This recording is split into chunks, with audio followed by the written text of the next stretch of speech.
오늘은 저 멀리 전라도 강진. 그 훌초키로 천하에 이름난 고을에서 있었던 기가 막힌 이야기 하나를 풀어놓으려 합니다. 세상 사람들은 금간 그릇을 보면 쓸모없다 여겨버리지요. 하지만 말입니다. 옛 선인들께서는 이렇게 말씀하셨습니다. 금이 간 곳이야말로 빛이 새어나오는 곳이다. 오늘 이야기의 주인공도 바로 그 깨진 것들 속에서 빛을 발견한 사람이었습니다. 귀 기울여 들어보십시오. 버려진 것들이 어찌 천하를 울리는 그릇으로 다시 태어났는지를요. 때는 조선 중기 선조 임금께서 나라를 다스리시던 무렵이었습니다. 전라도 강진에는 크고 작은 가마터가 20곳도 넘게 있었는데 그 중에서도 송림묘가 가장 이름이 높았지요. 이 송림묘 귀퉁이 장작더미 옆 허름한 움막에 돌석이라는 아이가 살고 있었습니다. 12살 먹은 이 아이는 부모의 얼굴도 모른 채 가마터에서 자라났는데 이름이 돌석인 이유도 참으로 기구했습니다. 주인 사기장이 길바닥에 굴러다니는 돌멩이 같은 놈이라며 붙여준 이름이었거든요. 돌석이의 하루는 새벽 달기, 울기도 전에 시작되었습니다. 돌석아, 이놈아, 해가 중천에 떴는데 아직도 자고 있느냐? 주인 사기장의 고함 소리에 화들짝 놀라 일어나면 가장 먼저 해야 할 일은 어젯밤에 깨진 그릇 조각들을 치우는 것이었지요. 깨진 사기 조각들이 광에 부딪히는 소리가 새벽 공기를 가르며 울려 퍼집니다. 송림묘의 사기장들은 까다롭기로 소문이 자자했습니다. 조금이라도 색이 고르지 않으면, 유약이 완벽하게 녹지 않으면, 손톱만 한 기포가 생겨도 가차 없이 깨버렸지요. 에이, 재수없게. 이딴 걸 양반댁에 어찌 드리겠나. 그렇게 정성껏 빚어 구운 그릇들이 땅바닥에 내동댕이 쳐지는 소리를 들을 때마다 돌석이는 가슴이 찢어지는 것 같았습니다. 어느 날 저녁이었습니다. 돌석이는 깨진 조각들을 줍다가 유난히 맑고 투명한 백자 조각 하나를 발견했습니다. 석양빛을 받아 옥빛처럼 영롱하게 빛나는 그 조각을 들여다보던 돌석이는 그만 눈물이 핑 돌았지요. 이렇게 아름다운데 고작 작은 점 하나 때문에 버려지다니.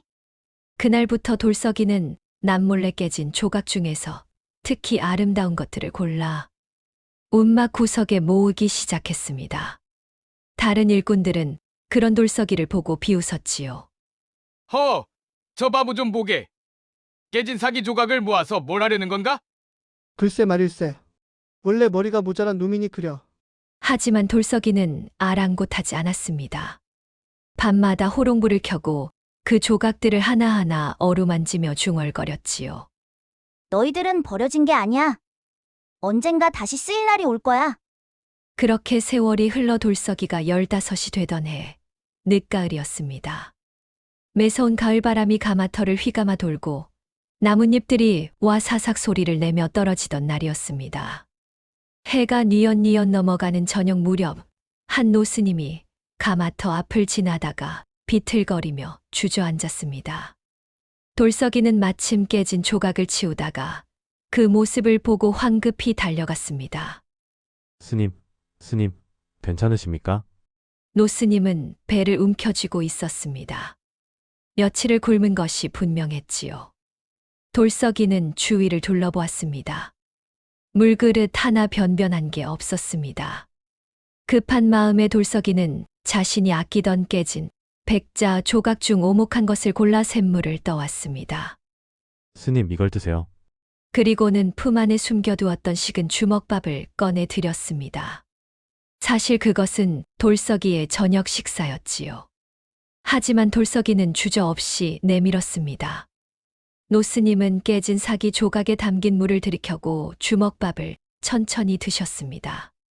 그리고는 한참 동안 말없이 돌석이를 바라보다가 돌석이가 조심스럽게 쥐고 있는 그 날카로운 사기 조각을 가리키며 물었습니다. 보살님, 손을 베일 텐데 어찌 그 깨진 것을 그리 소중히 쥐고 있어? 돌석이는 사기 조각을 내려다보며 씁쓸하게 웃었습니다. 스님, 비록 깨졌으나 이것들은 한때 1000도가 넘는 뜨거운 불을 견딘 귀한 흙이었습니다. 사람들은 조그만 흠집 하나 때문에 버렸지만 저는 그게 불쌍하고 또 아까워서 저라도 이렇게 보듬어주려 하는 것입니다. 노스님의 눈빛이 번쩍 빛났습니다. 참으로 귀한 마음을 가졌구려. 스님은 지팡이로 땅바닥에 널린 깨진 조각들을 톡톡 치며 천천히 말씀하셨습니다. 보살님, 잘 들으시게. 불을 한 번 견딘 놈은 두려움이 없는 법이지요. 깨진 것을 그냥 흙으로 돌려보내지 말고 그것을 뼈대 삼아보시게. 가장 버림받은 것이 가장 단단한 기둥이 될 것이니. 뼈대를 삼으라고요? 그렇소.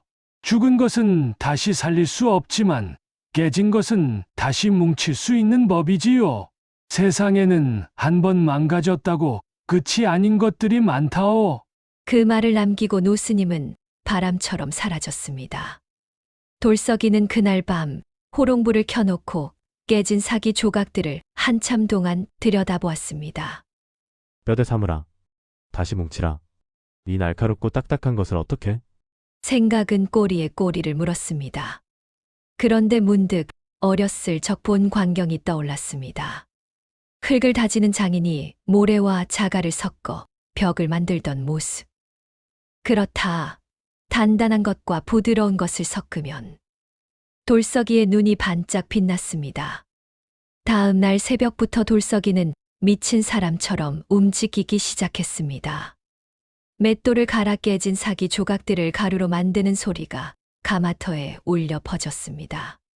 다른 일꾼들이 하나둘 모여들었습니다. 돌석이 저놈이 드디어 실성을 했나? 깨진 그릇을 갈아서 뭘 하려는 거야? 아이고 불쌍한 것. 원래 부모 없는 놈들은 머리가 온전치 못하다니까. 하지만 돌석이는 아무 말도 하지 않았습니다. 밤낮으로 맷돌을 돌려 사기 조각을 가루로 만들고 그것을 채로 쳐서 고운 가루만 따로 모았습니다.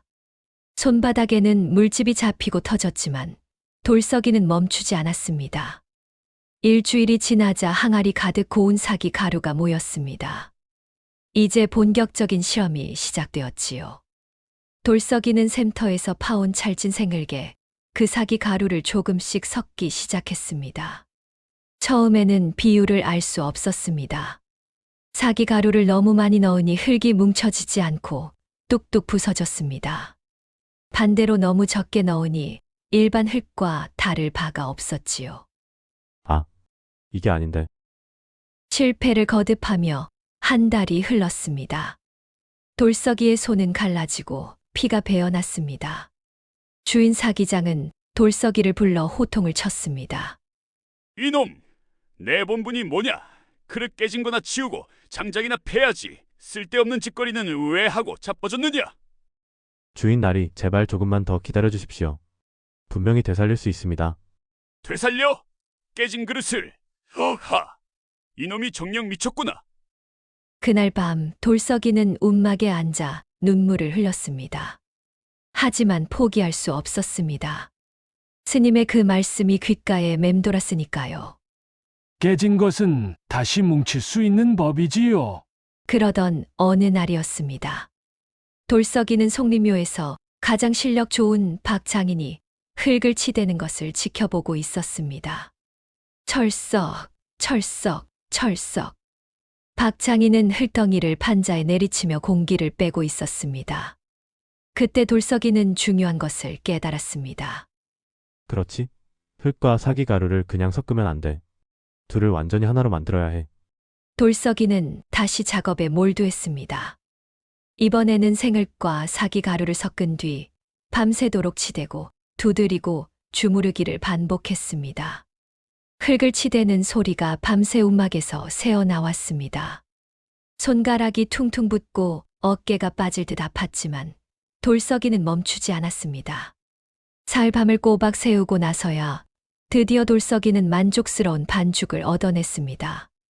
생을결대에 사기 가루 3대, 그리고 사흘 동안 쉬지 않고 치대기. 이것이 돌석이가 찾아낸 황금 비율이었습니다. 이제 물레를 돌려 그릇을 빚을 차례였습니다. 돌석이는 평소 좋아하던 뚝배기 모양을 만들기로 했습니다. 서민들이 가장 많이 쓰는 그릇이었으니까요. 물레가 돌아가고 돌서기의 손끝에서 뚝배기 모양이 살아났습니다. 하지만 흙 속에 박힌 사기 가루 때문에 표면이 거칠었습니다. 매끈한 일반 백자와는 달리 마치 삼배 천처럼 투박했지요. 이렇게 못생기면 누가 사겠어? 실망한 돌석이었지만 여기까지 온 이상 가마에 넣어보기로 했습니다. 사흘 밤낮을 불을 떼고 가마를 식히고 마침내 뚝배기를 꺼내는 날이 왔습니다. 드르르. 가마 문을 열자 뜨거운 열기가 확 밀려왔습니다. 돌석이는 두근거리는 가슴을 안고 안으로 손을 뻗었습니다. 뚝배기는 투박했지만 그 어떤 그릇보다 묵직하고 단단해 보였습니다. 돌석이는 떨리는 손으로 뚝배기를 바닥에 살짝 떨어뜨려 보았습니다. 깨지지 않았습니다. 다시 조금 높이에서 떨어뜨려 보았습니다. 여전히 멀쩡했습니다. 일반 뚝배기 같으면 벌써 금이 갔을 텐데. 돌석이는 가슴이 터질 것만 같았습니다. 이미 한 번 불을 견딘 사기 가루가 흙 속에 뼈대처럼 박혀서 두 번째 불에도 끄떡없이 버틴 것이었습니다. 하지만 진짜 시험은 따로 있었습니다. 뚝배기는 불에 올려야 제 값을 하는 법. 돌석이는 움막에 작은 화덕을 만들고 뚝배기에 물을 담아 불 위에 올렸습니다. 장작이 활활 타들어갔습니다. 그런데 이게 웬일입니까? 일반 뚝배기는 센 불에 바로 올리면 쩍 하고 금이 가기 일쑤인데 돌석이의 뚝배기는 아무렇지도 않았습니다. 물이 펄펄 끓기 시작했고 뚝배기는 끝까지 멀쩡했습니다. 더욱 놀라운 것은 그 다음이었습니다. 불에서 내려놓은 뚝배기가 한참이 지나도 식지 않는 것이었습니다. 사기가루가 열을 머금고 있다가 천천히 내보내는 것이었지요. 이거라면 국밥을 다 먹을 때까지 따뜻할 거야. 돌석이는 너무 기뻐서 혼자 움막에서 방방 뛰었습니다. 다음 날 돌석이는 떨리는 마음으로 만든 뚝배기 5개를 지게에 지고 장터로 나갔습니다. 뚝배기요. 깨지지 않는 뚝배기요. 하지만 사람들의 반응은 싸늘했습니다. 어이구, 이게 뭐야? 겉이 이렇게 거칠어서 어디다 쓰겠나? 깨진 조각으로 만들었다고? 에이, 재수없어. 물러가. 거지 주제의 그릇 장사는 무슨, 썩 꺼져. 돌석이는 하루 종일 서 있었지만 단 하나도 팔지 못했습니다. 해가 지고 장이 파할 무렵 어깨가 축 처진 돌석이 앞을 한 할머니가 지나갔습니다. 국밥집을 하는 김 할멈이었습니다. 아이고, 저 불쌍한 것 좀 봐라. 얼굴에 눈물 자국이 있네. 김 할멈은 돌석이를 불쌍히 여겨 뚝배기 하나를 골라 들었습니다. 얼만데 얘야? 할멈, 그냥 가져가세요.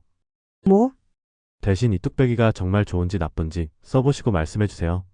그것만으로도 충분합니다. 김 할멈은 고개를 갸우뚱하다가 뚝배기를 받아들었습니다.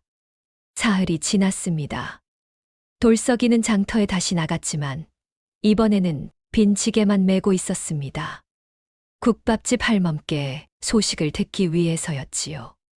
그런데 장터에 들어서자마자 놀라운 광경이 펼쳐졌습니다. 저기다. 저 아이가 뚝배기 만든 아이야. 정말? 야야, 이리 와봐. 사람들이 돌석이를 향해 우르르 몰려왔습니다. 놀란 돌석이는 뒷걸음질 쳤습니다. 왜 그러십니까? 그때 김 할멈이 헐레벌떡 뛰어왔습니다. 애야, 내가 만든 그 뚝배기 장난 아니더구나. 나도 국밥 장사를 20년 넘게 했지만 그런 뚝배기는 처음이야. 불에서 내려놓아도 한식경이 넘도록 국물이 펄펄 끓더란 말이다. 정말입니까? 손님들이 다들 이 집 뚝배기는 어찌 이리 오래 뜨겁소? 하면서 놀라더라고. 그래서 내가 소문을 쫙 냈지. 이 장터에 신기한 뚝배기가 나타났다고. 그날 돌석이는 다시 뚝배기를 가져와 팔기 시작했습니다. 사람들이 구름처럼 몰려와 가져온 뚝배기를 단 한 시진도 안 돼서 다 팔았습니다. 아니, 팔았다기보다는 사람들이 서로 사겠다고 난리를 쳤지요. 나 하나 남겨놔. 아니, 내가 먼저 왔단 말이야. 다음 장에는 몇 개나 가져올 거냐? 돌석이는 꿈을 꾸는 것 같았습니다. 그날 이후 돌석이의 뚝배기는 날개에 돋친 듯 팔려나갔습니다. 소문은 인근 고을까지 퍼졌고 심지어 한양에서 보부상들이 찾아오기도 했습니다. 이복에 이 뚝배기를 100개만 만들어주게. 한양 대감댁에서 찾는단 말이야. 100개요? 제가 혼자 어떻게? 그럼 일꾼을 더 들이면 되지 않겠나? 돌석이는 고민에 빠졌습니다. 분명 기회였습니다. 하지만 혼자서는 도저히 감당할 수 없는 양이었지요. 바로 그때 송림묘 주인이 돌석이를 불렀습니다. 돌쏘가, 내 놈 요새 장사가 잘 된다며? 예. 주인 나리. 좋아. 내 가마를 써도 좋다. 대신 이게 절반을 내게 내거라. 주인의 제안은 일견관대해 보였습니다. 하지만 돌석이는 고개를 저었습니다. 주인 나리 감사하지만 사양하겠습니다. 뭐? 이놈이 감히? 저는 제 힘으로 해보고 싶습니다. 그날 밤 돌석이는 쫓겨나다시피 송림묘를 떠났습니다. 하지만 돌석이의 얼굴에는 두려움 대신 희망이 가득했습니다. 돌석이는 강진 외곽, 사람들이 귀신이 나온다고 피하는 폐가마터를 헐값에 샀습니다. 초가지붕은 반쯤 무너져 있었고 가마는 금이 가 있었지만 돌석이에게는 꿈의 터전이었습니다. 여기서 시작하는 거야. 여기서. 돌석이는 낮에는 뚝배기를 만들고 밤에는 가마를 수리했습니다. 한 달이 지나자 가마가 다시 불을 받을 수 있게 되었고 돌석이는 현판을 걸었습니다. 몽도료. 꿈꾸는 돌멩이들의 가마터. 그것이 돌석이가 지은 이름이었습니다. 이제 일꾼을 구할 차례였습니다. 하지만 돌석이가 찾아간 곳은 인력시장이 아니었습니다. 바로 거지들이 모여 사는 운막촌이었지요. 저기. 일하실 분 찾습니다. 거지들이 하나둘 고개를 들었습니다. 일이라니, 우리 같은 놈들이 무슨 일을 한다고? 그릇 만드는 일입니다. 경험이 없어도 괜찮습니다. 제가 가르쳐 드리겠습니다. 우리 같은 거지를? 돌석이는 고개를 끄덕였습니다. 저도 버림받은 사람이었습니다. 그리고 제 그릇도 버림받은 사기 조각으로 만들어졌습니다. 버림받은 것들끼리 뭉치면 세상에서 가장 단단한 것을 만들 수 있습니다. 그 말에 감동한 5명의 거지가 돌석이를 따라 나섰습니다. 다리를 절며 걸어야 하는 절름발이 김서방. 한쪽 팔을 잃은 외팔이 박씨. 나이가 60이 넘어 어디서도 받아주지 않는 노인정 영감. 그리고 갈 곳 없는 고아 아이 둘. 사람들은 비웃었습니다. 저런 폐물들을 모아서 무슨 그릇을 만든다고?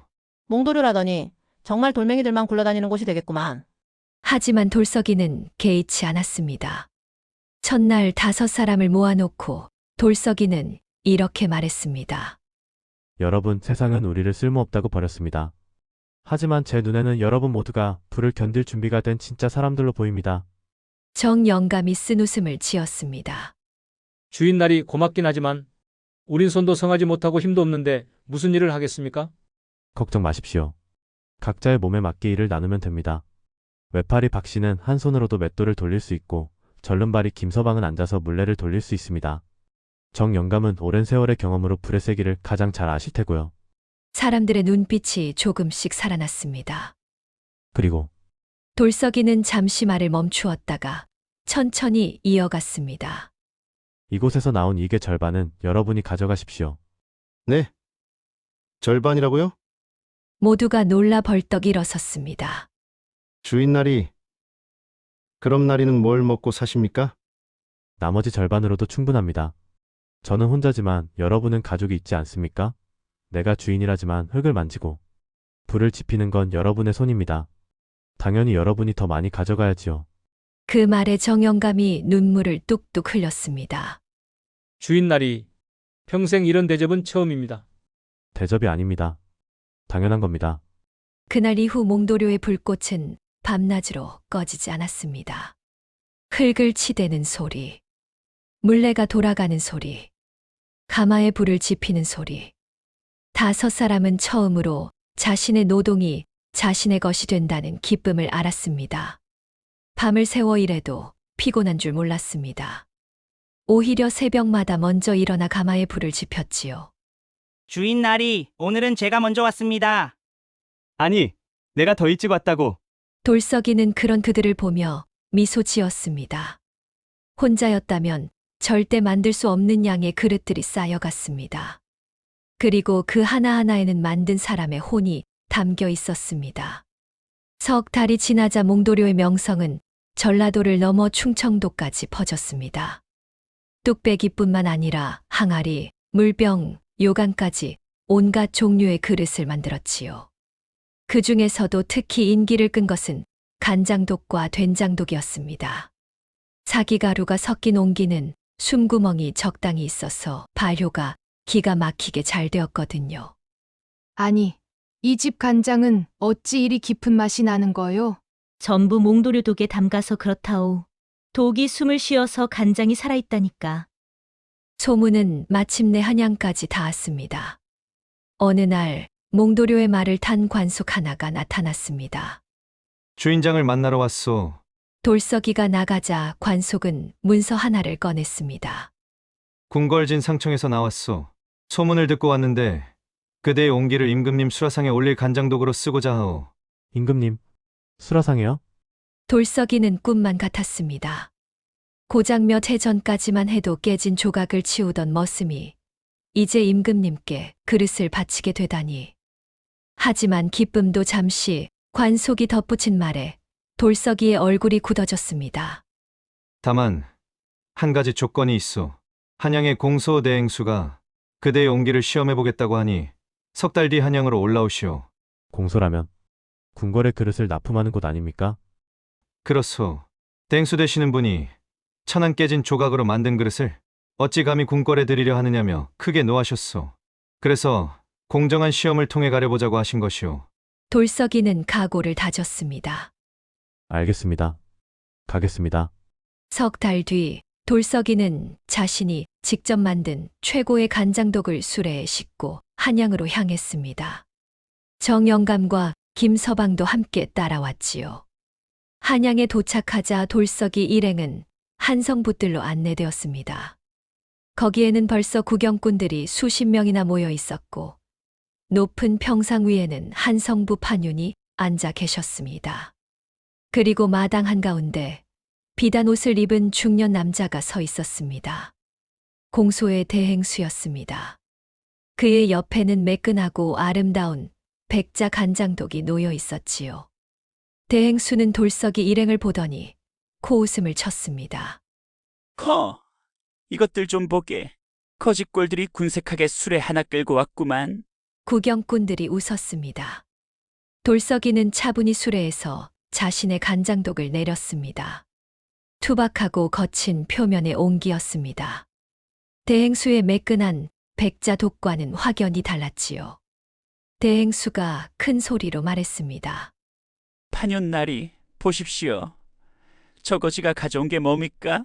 깨진 조각을 주워 섞어 만든 천한 그릇입니다. 이런 것을 어찌 감히 임금님 수라상에 올린단 말입니까? 이건 사기요, 사기! 사기라니 무슨 말씀이십니까? 돌석이가 맞섰습니다. 날이 겉은 투박해도 속은 정직합니다. 이 옹기는 이미 불을 견딘 사기 조각들이 뼈대가 되어 그 어떤 그릇보다 튼튼하고 숨을 잘 쉽니다. 커, 이놈이 말은 그럴싸하게 하는구나. 좋다. 그럼 증명을 해보거라. 판윤이 손을 들어 조용히 시켰습니다. 두 사람 모두 진정하시오. 진실은 시험으로 가리면 될 것이오. 두 독에 똑같은 간장을 넣고 석 달을 묵혀보시오. 석 달 뒤 맛과 향으로 어느 것이 더 나은지 판가름하겠소. 석 달이라. 좋습니다. 돌석이와 대행수는 동시에 대답했습니다. 그날 같은 간장을 두 독에 나누어 담았습니다. 그리고 한성부 창고에 나란히 봉인하여 보관했지요. 석 달이 흘렀습니다. 다시 한성부들의 사람들이 모였습니다. 이번에는 구경꾼이 100명도 넘었습니다. 깨진 조각 옹기와 고급 백자의 대결이라는 소문이 온 한양에 퍼진 것이었지요. 판윤이 직접 두 독의 봉인을 뜯었습니다. 먼저 대행수의 백자독을 열었습니다. 뚜껑을 열자 간장 냄새가 났습니다. 평범한 간장 냄새였지요. 판윤이 국자로 간장을 떠서 맛을 보았습니다. 나쁘지 않소. 맛이 깨끗하고 간이 적당하오. 대행수가 의기양양하게 웃었습니다. 들으셨습니까? 깨끗한 맛이라 하셨어. 이제 돌석이의 옹기 차례였습니다. 판윤이 투박한 옹기의 뚜껑을 열었습니다. 그 순간 한성보뜰 전체에 구수하고 깊은 간장향이 진동했습니다. 구경꾼들이 일제히 코를 벌름거렸습니다. 이게 무슨 냄새야? 간장 냄새가 이렇게 구수할 수가. 마치 10년은 묵은 간장 같은데. 판윤도 눈을 크게 뜨며 국자로 간장을 떠 맛을 보았습니다. 이게, 판윤의 입에서 감탄이 터져 나왔습니다.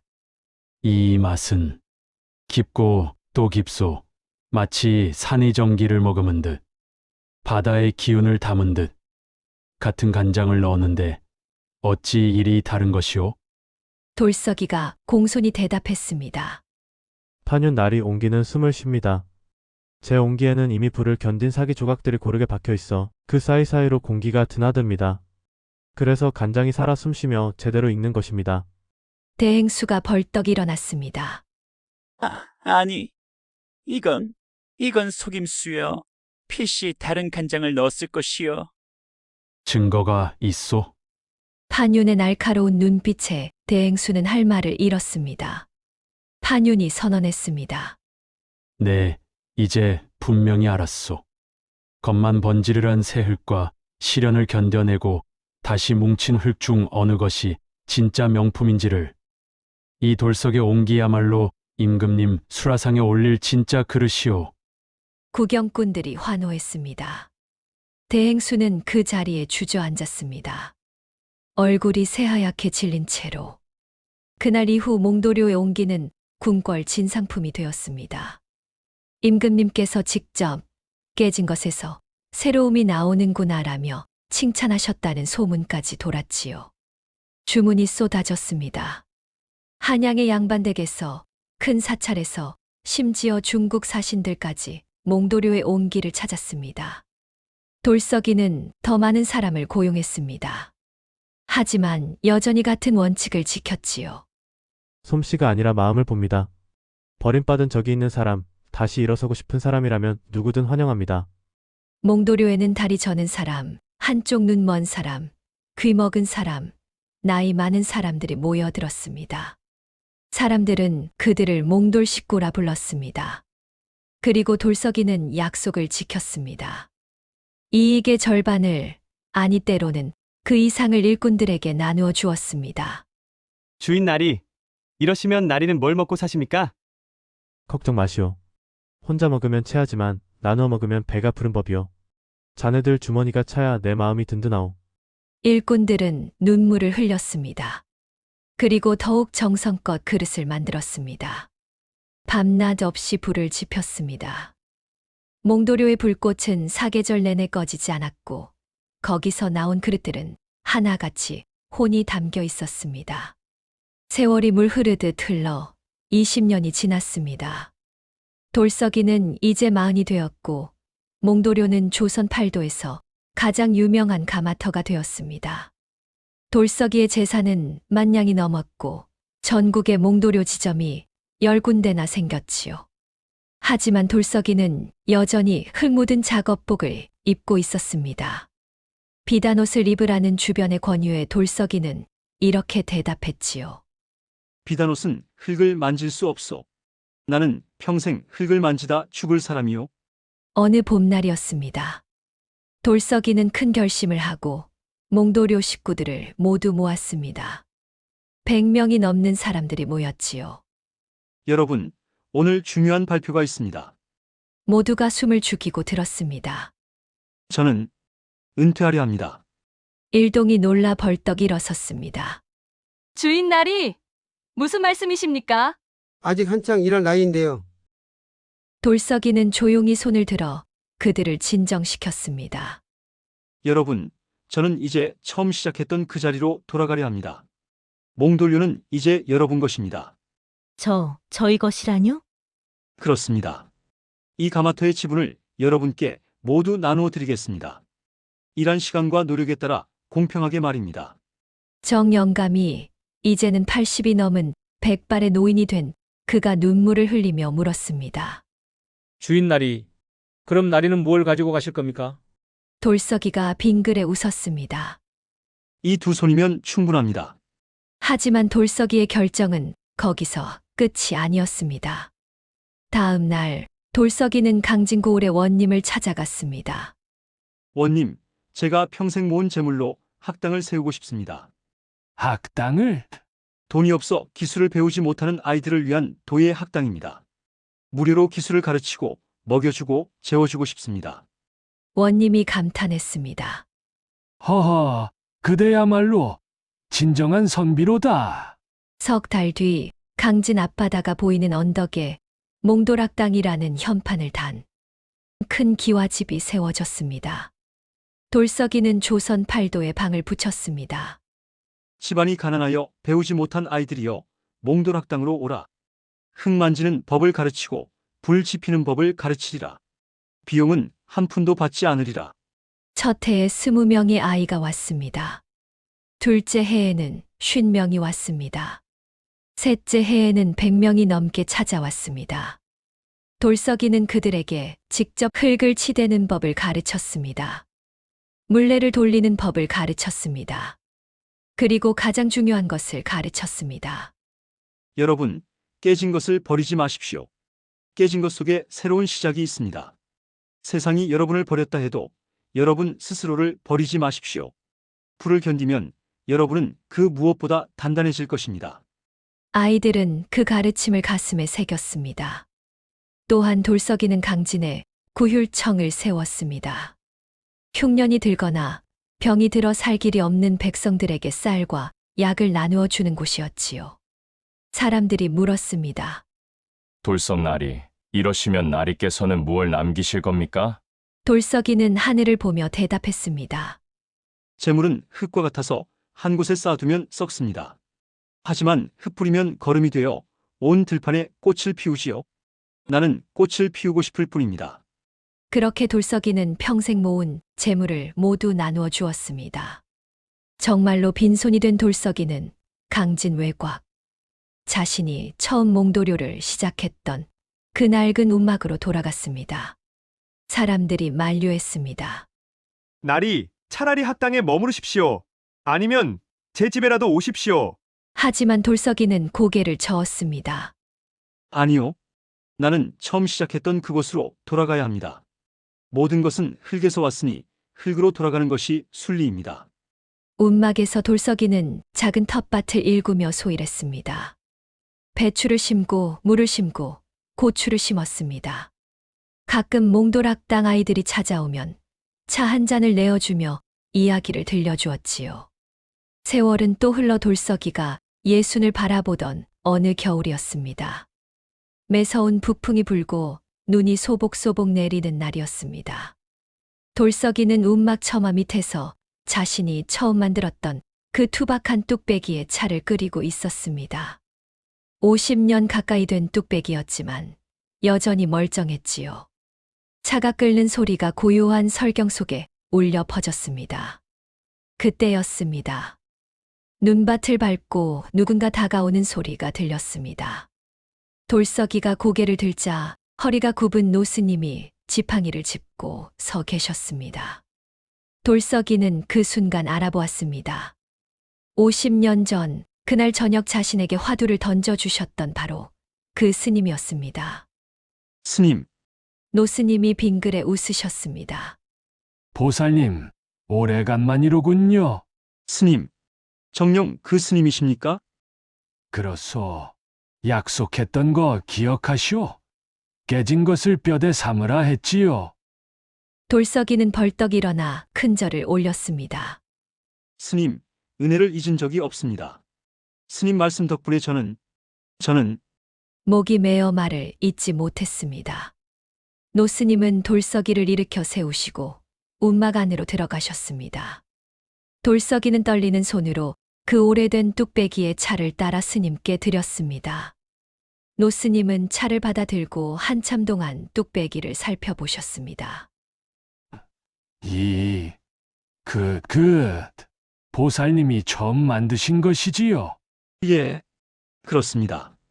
허허, 50년이 다 되어 가는데 아직도 일이 튼튼하구려. 노스님은 차를 한 모금 드시고 빙그레 웃으셨습니다. 보살님, 그래. 깨진 조각으로 기둥을 세우셨소. 돌석이는 창밖을 바라보며 천천히 대답했습니다. 스님 덕분에 알았습니다. 세상에 버려질 인생은 없다는 것을요. 깨지고 부서진 것들이 서로를 안아주니 천하에서 가장 단단한 그릇이 되더이다. 노스님이 물으셨습니다. 그런데 보살님, 재물은 다 어디로 가셨소? 흩뿌렸습니다. 흩뿌렸다. 예. 고여있는 물은 썩지만 흐르는 물은 온 대지를 적신다 하지 않습니까? 재물도 마찬가지더이다. 혼자 쌓아두면 독이 되지만 나누면 약이 됩니다. 노스님의 눈빛이 깊어졌습니다. 보살님께서는 그릇만 만드신 게 아니라 사람을 구우셨군요. 아닙니다, 스님. 저는 그저 깨진 조각들을 주었을 뿐입니다. 그 조각들이 스스로 다시 뭉쳐 단단해진 것입니다. 노스님은 차를 다 드시고 일어서셨습니다. 보살님, 이제 제가 갈 길을 가야겠소. 스님, 어디로 가십니까? 갈 곳이 있지요. 보살님처럼 깨진 조각을 주어야 할 곳들이 세상에는 아직 많으니까요. 노스님은 문 앞에서 돌아보며 마지막 말씀을 남기셨습니다.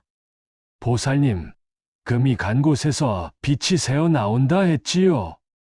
보살님의 삶이 바로 그 증명이었소. 부디 편안히 쉬시길. 그리고는 눈보라 속으로 사라지셨습니다. 돌석이는 한참 동안 그 뒷모습을 바라보았습니다. 그의 섣달금음이었습니다. 제야의 종소리가 울려 퍼지는 밤, 돌석이는 움막에서 조용히 눈을 감았습니다. 얼굴에는 평화로운 미소가 가득했지요. 돌석이의 부고 소식을 들은 수백 명의 사람들이 찾아왔습니다. 몽도료 식구들, 몽도락당 제자들, 구휼청에서 도움을 받았던 백성들. 모두가 눈물을 흘리며 돌석이의 마지막 길을 배웅했습니다. 이제는 90이 넘어 허리가 굽은 노인이 된 그가 관 앞에 무릎을 꿇고 말했습니다. 다리께서는 저희에게 그릇 만드는 법만 가르쳐 주신 게 아닙니다. 사람 되는 법을 가르쳐 주셨습니다. 깨진 저희를 다시 일으켜 세워주셨습니다. 몽도락당의 첫 제자였던 청년이 말했습니다. 스승님께서 가르쳐 주신 것을 잊지 않겠습니다. 깨진 것을 버리지 말라고, 그 속에서 새로운 시작을 찾으라고 하신 말씀을요. 자, 오늘 이야기는 여기까지입니다. 지금도 강진에 가면 돌석교의 흔적이 남아있다고 합니다. 그곳에서 만든 그릇은 바닥에 떨어뜨려도 챙 하고 맑은 소리가 날 뿐 쉽게 깨지지 않는다고 하지요. 사람들은 그 그릇을 보며 이렇게 말한다 합니다. 이 그릇엔 돌석 영감의 뚝심이 섞여 있어서 세월도 깨뜨리지 못한다네. 그리고 몽도락당은 지금도 남아 가난한 집 아이들에게 무료로 기술을 가르친다고 합니다. 그곳 정문에는 돌석이가 남긴 글귀가 새겨져 있답니다. 깨진 것을 버리지 말라. 다시 뭉치면 천하제일이 된다. 오늘도 긴 이야기 들어주셔서 감사합니다. 모두 편안한 밤 되십시오.